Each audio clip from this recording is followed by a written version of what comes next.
simply, this is a better HSTVL, better automatic, a full BR lower than either of them. Absolutely bananas. This thing is insane. It just shows you the level of power creep is involved in the now. This thing is absolutely disgusting.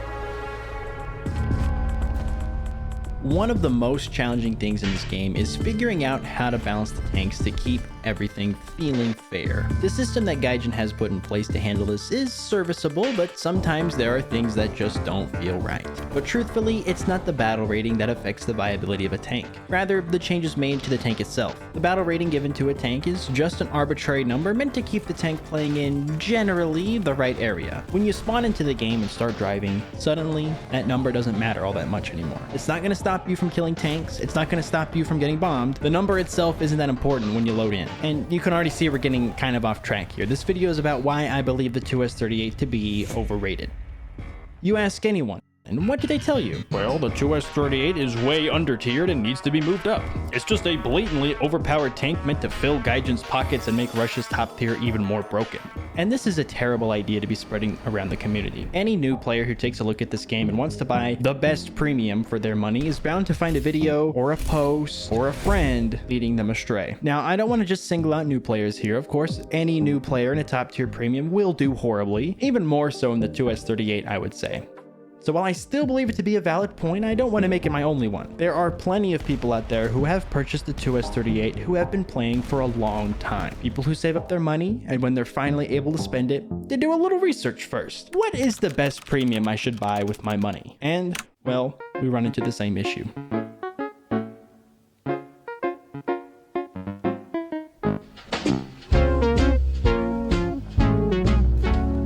Before I say anything more, I think I should start with one of the most basic things a lot of people actually can't say. I actually have the 2S38 and I've played it quite a bit. You cannot make a good, well-informed opinion on a vehicle if you've never even played it before. Saying, oh, but it kills me a lot isn't very helpful. Look deep within yourself. This might not be your exact phrasing, but it could be a similar feeling. I too have fallen for this feeling in the past. The KV-1C, the T-14, the Tiger 2H. Ooh, playing against these tanks would sometimes scare me into a losing situation. These tanks had what felt like an air of mystery around them, like they were untouchable. It wasn't until I was actually able to play them that I uncovered a difficult truth that is core to the very idea of War Thunder's balance. These tanks are actually pretty evenly matched. They lose that mystique, that excitement, and they just become like any other tank. With a deeper understanding and a closer look, these tanks become much less menacing and a little more mundane.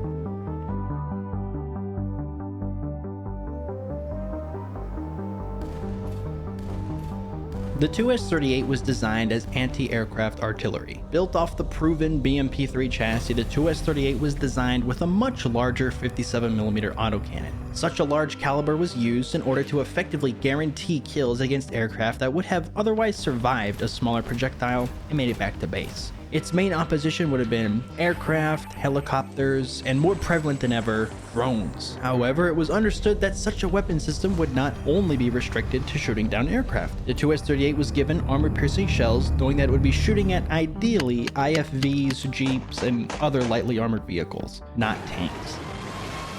Of course, there are plenty of vehicles in War Thunder that were never designed in real life to be engaging heavily armored targets, and yet the 2S38 is still seen by most to be an overpowered weapon of incredible destruction. Some will claim that the 2S38 can front pen every top tier MBT and use that as an excuse to move it higher. I will not be making this claim. What? The 2S38 has an EPFS-DS round with 225mm of pen, with some fairly decent spalling for its caliber. In the protection analysis, this dart can front pen Abrams, Leopard 2s, Challenger 2s, and Soviet T-tanks. In the protection analysis, barely. From my experience, this is nowhere near the case, even on tanks with less armor than the previously mentioned modern MBTs. Skill issue? Maybe, but I don't think so. Kill the driver. Kill the drive. I hate the 2S38. I hate the 2S38. The 2S38 has an AP CBC shell, commonly confused with APHE. This shell has 151 millimeters of pen and explosive filler. For side shots, this is the ideal shell as it explodes when entering the tank, causing much more damage than standard spalling. However, from the front, the lesser pen means you might not be going through anything anytime soon, more so than usual. The 2S38 also has a proximity fuse shell, which detonates near aircraft, dealing incredible damage. Did you guys hear a jet?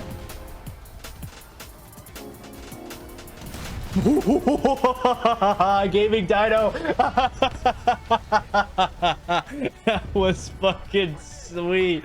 This is where the 2S38 is indisputably at its best. It should come as no surprise considering this was precisely what it was designed to do. However, it does feel unexpected for some, as War Thunder has labeled the 2S38 a light tank, not an SBAA. Equipped with an IRST tracker, the 2S38 can lock onto enemy aircraft and send accurate fire with the given lead indicator. Combined with proximity fuse ammunition, the 2S38 is an extremely threatening anti-aircraft force. The survivability of the 2S38 is a bit of a controversial subject. The turretless crew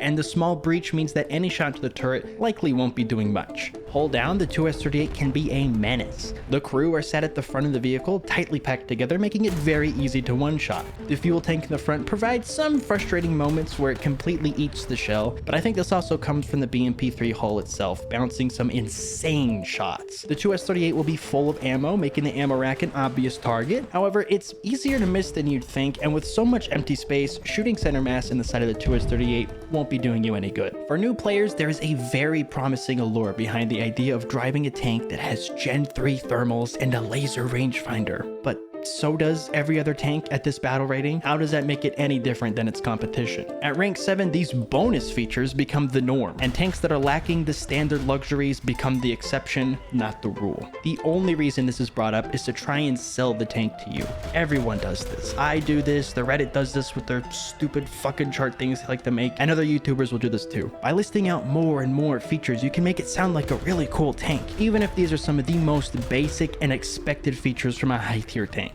It is, of course, fully stabilized. It has Gen 2 or Gen 3 thermals. I actually can't tell which. It has a laser rangefinder. It's got great turret rotation. It's got great turret elevation. War Thunder has a very interesting correlation between frustration and time to kill. Usually, time to kill is a topic you might see discussed in the first-person shooter genre. It's something paramount to game balance, and the attention it receives is massive. While War Thunder is no first-person shooter, the concept of time to kill is still very relevant here. If somebody shoots at you and just busts your track, there's a very tense, exciting moment where you're given hope and the ability to shoot back. Winning these engagements is always a ton of fun, but if it takes a whatever it is main so long to kill you and you get that false hope of making it out alive just to watch your critical components get taken out one by one, whoa, that is just the worst. It's almost as bad as getting set on fire 3 times and just sitting there, burning. Your gun works, you're waiting for someone to make a move, but you're just sat there, burning. It's the worst example of War Thunder's false hope and time to kill. And on the other side of the cannon, taking forever to destroy a tank is frustrating too. If I shoot a guy 3 times and he's still able to shoot back at me, I'm not having a good time. What? But when I can one-shot a tank on the move and continue on, all of a sudden, the game gets real fun again. And what is one of the biggest complaints from the 2S38? Players don't like the blinding smoke from getting shot over and over again. But let me ask you this, would the smoke matter if you got one shot into space? Prophecy is true. Are players really mad that the 2S38 gets smoke on their screen, or does the real frustration stem from the false hope of thinking they still have a chance? The 2S38 sucks! Ultimately, if a tank shoots you first, they've already won. It's really not that complicated. Dude, if I were in a real-ass tank, and I shot a real-ass tank gun instead of a bitch-ass 2S38, easy kill. I do not like the fucking 2S38. Ass tank. This is really my main issue with not liking autocannons in War Thunder. Why in the hell would I force myself to play something that takes forever to kill tanks when I could just play something that can one-shot everything? And this is where I'd like to introduce you to something very near and dear to my heart. Imagine you took a 2S38, removed the turret, and replaced it with a real tank cannon. You know, something that can actually destroy enemy tanks from the front in one shot. Let me show you the 2S25M. On the spaceship, now I'm a space cadet. Big white mansion in my habitat. Aiming out of stage like a laser tag. Same shit, autoloader, 3BM60. I really like this tank, and I think it has to do with that ever important time to kill. The 2S38 usually will require a few shots to destroy a tank, but the 2S25M requires just one. What the hell are you talking about? I don't know. I'm not gonna do this. I think this is stupid. I'm not gonna fire anybody, and this is dumb. They're professional ball players. Just be straight with them.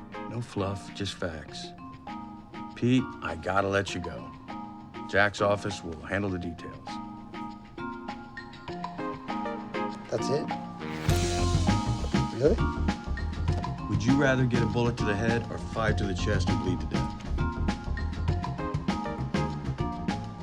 War Thunder is a far more nuanced game than this tank bad, this tank good. The main topic of discussion for tank balance generally devolves into comparing it to the closest thing available, and then complaining about it. Of course, the entire idea of the battle rating system is that two tanks at the same BR are meant to be very similar in performance, be that on paper or in player stats. For the 2S38, we can look at it as having two modes, anti-tank and anti-air. For anti-tank abilities, we can look to other tanks like the Puma, the Bradley, the Beglite, the Dardo, the SGRF 9040s, and the HSTVL. Among this crowd, the 2S38 feels like a perfect fit at 10.0. It doesn't have missiles like the IFVs, its fire rate isn't as fast, the armor and survivability is all fairly comparable here. There's just one exception, that ever-elusive HSTVL. And the anti-tank role, the HSTVL, is far better than the 2S38. It's not even close. It doesn't shoot as fast, but it doesn't have to. I think the test drive shows a perfect idea of how effective each vehicle is at destroying tanks. Not to mention the ready rack, which forces the 2S38 to reload after just 20 shells. For anti-air vehicles, we're nearing the end of the proxy fuse shell era. Surface-to-air missiles are becoming more and more prevalent and much more deadly. Stingers feel unflareable in the rear aspect, and things like Rolands, where you don't need a lock to launch, are literally unflareable. These SAM systems can shut down the air zone for effectively 10 kilometers around the battlefield. So compared to SAMs, the 2S38 is much less effective in the anti-air role. But for the proxy fuse and lead indicator combo, no other tank does it better. Better than the York, the Bjork, and the Bagel, but the 2S38 is no miracle maker. The Strela and the Stinger launchers are still way more reliable for shooting down aircraft. If the plane is flying directly at me, I'll take the 2S38. Otherwise, the SAMs are the obvious choice for anti-air. For everything in life, you can find good things to say and bad things to say. If you wanted to, you could get the 2S38. I can't stop you. Remember to lock your doors this time. The 2S38 has a quick-firing autocannon, darts with 200mm of pen, and thin armor that gets overpenned regularly. It sounds like an amazing choice to a lot of people. On the other hand, the 2S38 has one of the slowest firing autocannons in the game, only 200mm of pen front on, and thin armor that gets you one shot often. To me, at least, it doesn't really sound all that amazing. The same things that people point to and praise on the 2S38 are the same things that make me not really want to play it. Of course, against lightly armored vehicles, the 2S38 is amazing, and on flanks it's a beast. But I can count on my pinkies how many times I can pull off big flanks at top tier. Driving around one guy just doesn't count. The problem with a small caliber ammunition is that it takes multiple shots to do anything. The myth that you can just disable the enemy's gun before they can get you is one of the biggest traps you can fall for in War Thunder. The darts with 200 pen don't do nearly enough as advertised, and if you switch to explosive filler for more lethal side shots, now you can't honorably engage in battle with the enemy team. Which could explain my adversity to this tank.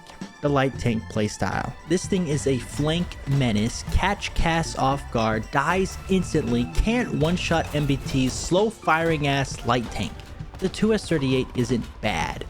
It's just way too overrated, and I want players, new and old, to have a more realistic expectation than what the current consensus within the community seems to be. Is it really impressive that the 2S38 is a jack of all trades, or is it disappointing to find it's a master of none? Oh, I'm dead. I don't get these. I don't get those. No. Yeah. Awesome. If you're comfortable spending your money on the 2S38 to grind, it is in good company, but I would still prefer buying the T55AM1 over the Terms or the 2S38. I'm just here to poke a hole in the idea that the 2S38 is some unstoppable, all-powerful tank. Just want to let you guys know it's not the tank, it's the pilot. Here we go. Half KD in the 2S38. We did it, boys. We got him. Bye-bye.